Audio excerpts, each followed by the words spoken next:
So my name is Lyudmyla Kozlovska. I represent Open Dialog Foundation. It's a human rights group based in Warsaw, Brussels, and Kyiv.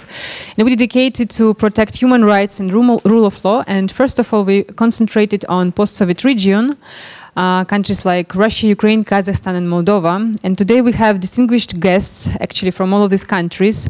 And our discussion will be what to do, because almost in every country we see that there is a huge step back and there is some kind of attack to civil society, to opposition.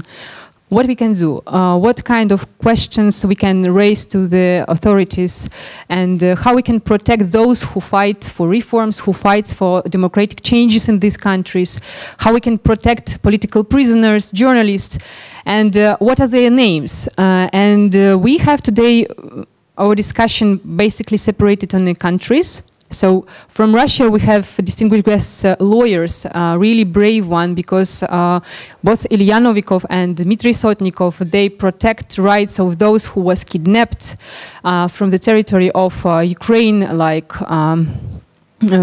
we call them hostages of Kremlin. So Ukrainians who were kidnapped in purpose for military propaganda from Russian side, for this main purpose. We have with us also distinguished guests from Ukraine, like Mykhailo Zhernakov, representative of DeJuRe and a reanimation package of reform. He will speak about attack and persecution for civil society representative in Ukraine. But also we would have a voice from Global Ukraine, who actually co-host this event together with newspaper Vzglyad. And Violetta will speak as a voice of Ukrainian from different countries, what actually they see and how they assume situation in Ukraine, how it could be improved. We have guests from Kazakhstan, Dzhamilya Aimbetova-Tokmadi. She unfortunately became a victim of political persecution together with her whole family, and this will be key study example what we can do and how we can protect this kind of people and how to survive in such conditions like we currently have in Kazakhstan with numerous political prisoners. It's only one example, and I will speak about more such kind of examples. And finally, we have our guests from Moldova, Anna Ursaki. She's a prominent human rights defender and lawyer at the same time.